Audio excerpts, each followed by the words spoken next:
10 days at sea with the black Corsairs, brigands, rogues from the port of Embark. I didn't know if I could hold on, but at least I knew where it would end. I don't know if it's like the general lifestyle of being a black Corsair, you know, life on the sea, the rats, the cholera, the general lack of hygiene. I'm looking at you, Gary, because like just jump in the water, like, you know, there's water everywhere, you can clean yourself. But I am sick, like I feel ill, really, like I feel sick as a dog, sick as a sea dog. Is a sea dog a thing that you say? I don't know. Maybe we could try me being the captain. I'm not trying to do like a mutiny or whatever, but I'm talking health reforms, I'm talking a little bit of a rest, not always raiding. We could go chill out on that beach over there. Like, do you know what I mean? Oh, whoa, hang on. No, don't. Oh, look who he is. Oh, Gary. Well, you know, he did stink, to be fair, so. Yeah, this is going to get bad. Okay, I'm going to go back to my dimension, and we can make like a 10 mil version of this, like a much smaller version of this ship. That's kind of seems like a more manageable situation. I do genuinely feel really ill, so yeah.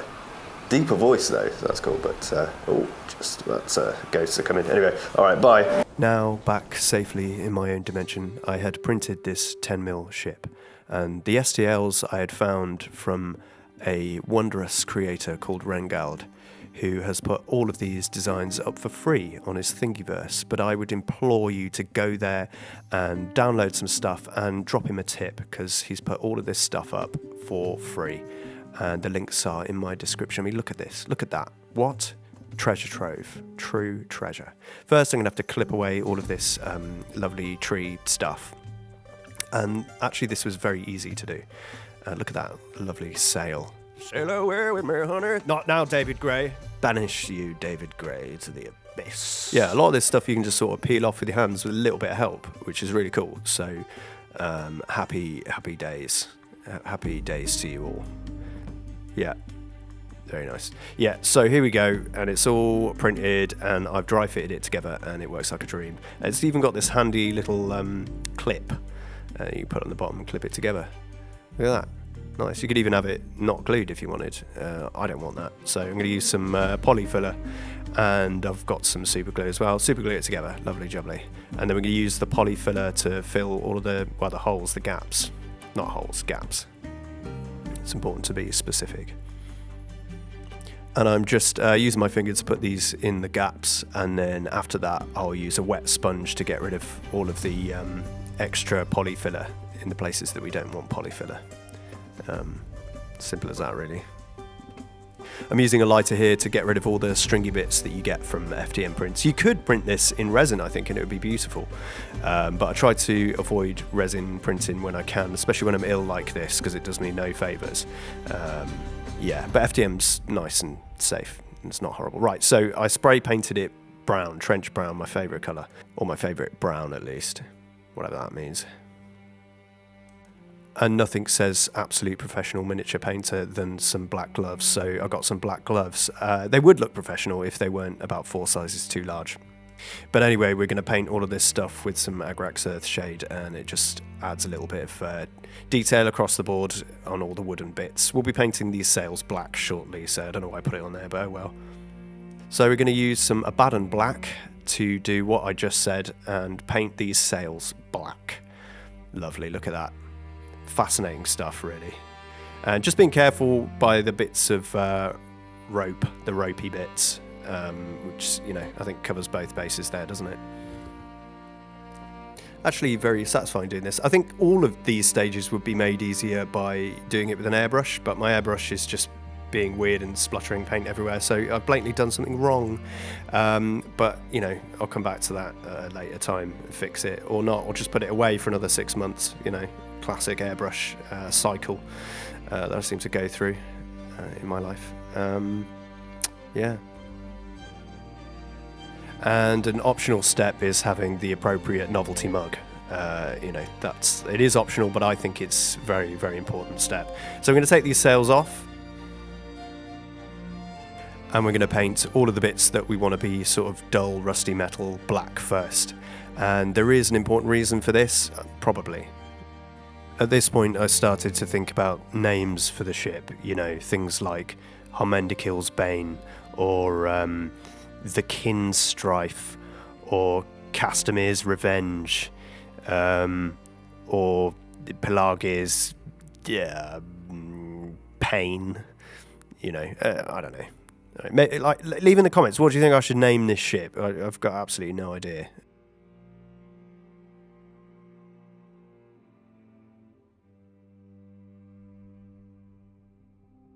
Right, it's time to dry brush some metals on. We're going to use some lead belcher, and over the black bits we're going to be dry brushing lead belcher. It's pretty as simple as that, really. It's nice and simple. You don't have to be too careful. Try and miss the brown bits, obviously, but if you get a little bit on there, we can just touch it up afterwards. It really doesn't matter. So what's nice about doing a ship, it's kind of more like painting some terrain. And we're going to do some weathering now, which is also really fun. Slop on some Beltan green. Make it look all, you know, weathered and slopped. All right, back to the sails. You know, we're going to add some dry brush in there with some Mechanicus Standard Grey. This will add some texture and vague sense of light values. You know, light. I say light values, like that means something. It's just light from above a bit. There's lots of lovely texture there in this design, and at 10mm we don't need to go crazy with the painting. You can if you want, but for me, I'm always trying to make huge armies, so everything is about being as efficient as I can be, not that I'm some sort of paradigm of efficiency. Here we're doing pretty much the same, but with a light brown, and I mixed an off-white with Steel Legion Drab, and that just creates a bit more detail, or a sense of detail, and again, like lighting from above. And you can be pretty, you know, inaccurate with this, and honestly, it doesn't matter too much. If you catch a little bit of brown on metal, it's weathering, you know, whatever. And yeah, as you can see, it makes a big difference. And then here we're going to do the same on the raised bits of rope on the sail with the light brown. And then we'll also do a pass with an off-white. And to be fair, it's not going to pick up too much on the sails. It's just going to mainly pick up on those bits of rope. And again, it really doesn't matter. Any mistakes you make are probably just going to look like dusty weathering on the sails. Now it's time to glue the sails in. Nice and simple. Put some glue in the holes and put the sails in. I was on Rengeld's Thingiverse and I found these amazing orc rafts, and you know, like in Balafos Gileath when they come over the river, you know, that amazing scene. So I just had to print them. We're going to take them through a very similar process as with the ship, and I think this is just going to be awesome for games of War Master, being able to funnel units across a river, or do a beach landing or something like that. Each one of these takes 3 units, and it also has this opening and closing raft door, which is dope, obviously. Back to the Agrax, and now it's all been prime brown. We're going to do the same as we did before and put it over the top. I could have just skipped all this bit and said we just do the same, but you know, you're going to have to suffer with me. Again, with the Beltan green, adding a little bit of weather in there. Lovely. Look at those gloves, perfect, so professional. And now there's these ramshackle bits of junk on the front, you know, as orcs do, and we're going to be painting them black first and then dry brushing over with the silver again. Look at that. Nice and easy. Again, if you pick up any on the wood, you can do a bit of correction work after. I did it with some Agraxa shade because I felt like it all needed to get a bit darker anyway before dry brushing. This is the mix that I used earlier. And then, you know, we do exactly the same as before. Lovely jubbly. Look at that. Yeah, nice. All of this is pretty simple and you can do it in a day. It's great. Rust and moss from Dirty Down, fantastic. There's some more detailed breakdowns of how to use this stuff, and you can check out some of my other videos, and I'll link one here. But essentially, we're just painting it on after mixing it loads and loads, because you really do have to shake it and mix it. It looks a bit crap at first, but then as it dries, it gets really vibrant and amazing. And any stuff we don't want, we just clean off with a sponge. It's a really fun and satisfying and very effective process.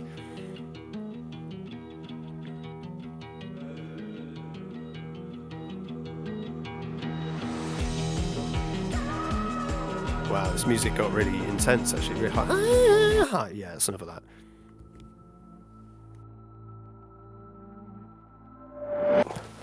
Oh, I see. Alright, you there, welcome to the Vortex. Oh, hang on, where's my hat? Oh. I'm trying to have me time, human. What are you doing, mate? You learning Latin again? Maybe I want to expand my horizons. Go on then, what have you learnt? Go say something. Memento mori, wizard. Okay. You sort of made quite a positive seeming stoic message seem quite threatening, to be fair. You got a bit of a knack of that. Soon your reality will be mine. My power is infinite, yet you do not understand it and you cannot wield it. Okay, mate. Yeah, you're just pissed off because the sorting hat wouldn't return your calls, after you fell out. Because, one of you thought that you could find the chosen one, or whatever you were doing. Fucking stupid hat. At least he's a friend. Yeah, it's slim pickings, really, haven't you? You got the sorting hat. The Moomin hat. Yeah, the Moomin's hat.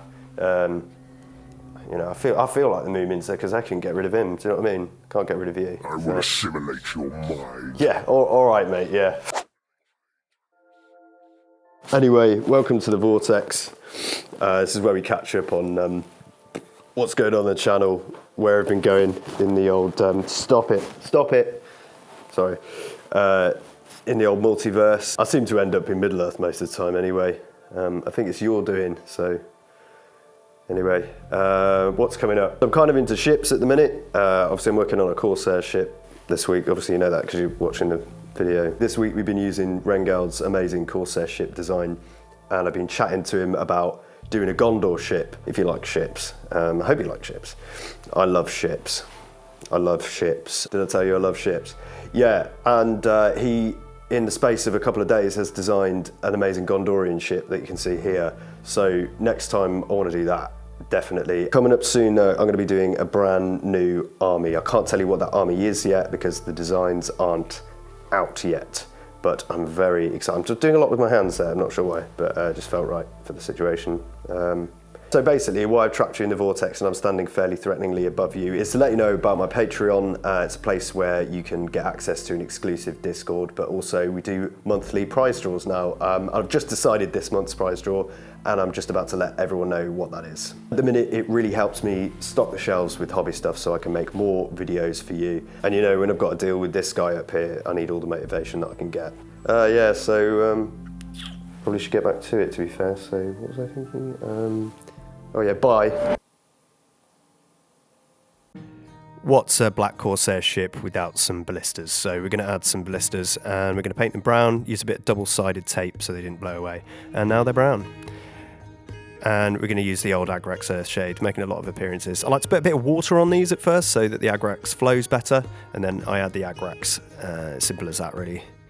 Across the board. These were sent to me by a subscriber called Sergeant Bronze, and I'd like to give him a massive shout out here. This guy also sent me all of this stuff, and it's just incredibly generous. It's incredibly generous and kind, and I'm very grateful. We're going to do a little treat here, a little cheat here, a treat cheat using metallic Sharpies, and they're accurate enough to do 10mm, which is amazing really, and it just saves so much time painting things silver. When you're painting a lot like you have to in War Master and things like that, it just saves so much time.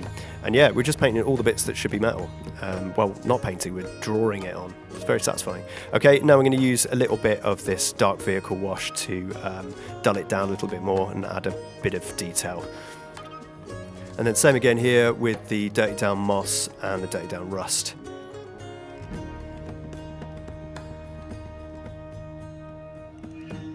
Same process here, drying it with a hairdryer makes it quick and you see it sort of come alive in front of your eyes. And then clean it off with a sponge. So obviously I needed a crew, and these ones were perfect. They're from Cromarty Forge, and they're the Germanic tribal leaders, I think. This guy's holding a head. It was like absolutely perfect, brutal. And there's a guy with dogs, there's a guy with an axe. It's pretty cool.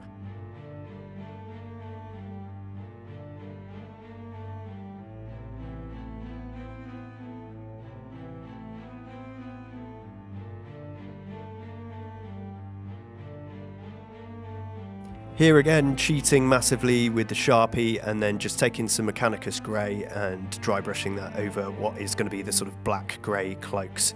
And the same on these dogs and more cloaks.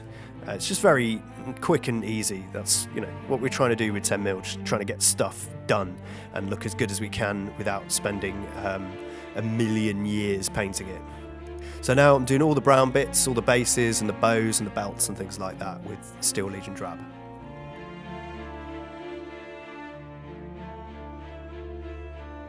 So now I'm going over all of the bits of tunics and undergarments in this Mephiston red just to give them a bit of interest, really. Otherwise they sort of don't read particularly well at this scale. I know in the films that they're all clothed in black, but you know, this is my crew and these guys have red. And it makes them look, you know, evil.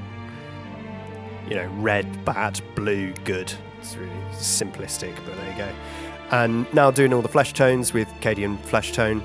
And lovely out of focus there. Oh, it's in focus again, that's great. And then going over it with Agrax Earthshade and a little bit of sepia added in there just to kind of make them look a bit sort of dirty and, you know, add a sort of a sense of detail. Again, at 10mm, you know, you don't have to be as detailed.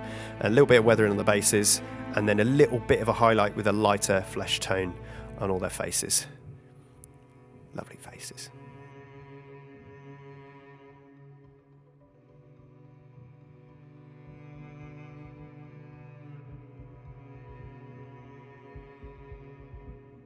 Okay, now using a bit of blood red to add some, well, blood and some sort of face tattoos and things like that. Make him look, you know, proper brutal, proper nasty man. You know what I mean? Look at this guy. He's got a like messed up eye. He's been shot in the eye, I think. And there they are, the crew of the whatever the ship's gonna be killed at a later time. All right, let's do a cool bit at the end. We are the raging sea, scourge of the waves, rampaging on the rivers, burning as we go. Gondor has no defense against our wrath. Black sails on the wind.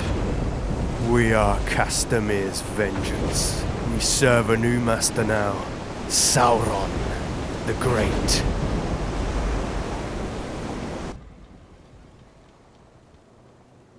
This was a great little project, mainly because it's something that you can achieve in a couple of days. Painting ships is just far easier than a lot of the other stuff that you can do in the hobby, I think anyway. You know, it's mainly brown. It's brown and some weathering. It's really satisfying. And I really enjoyed making this little crew, which I decided to do at the last minute. And thank you to Svan, who helped me come across the minis for the crew. And I'm looking forward to doing some D-Day style beach landings, do you know what I mean? This journey could have ended so differently. Rather than meeting our ends on the Anduin, we could have been here in this nice tropical zone on a beach, eating a coconut. Do you know what I mean? Come on, mate. Club Tropicana, drinks are free. All that is missing is the sea. But don't worry, you can suntan. Here are 2 more entrances to the vortex. Will you find hidden treasure?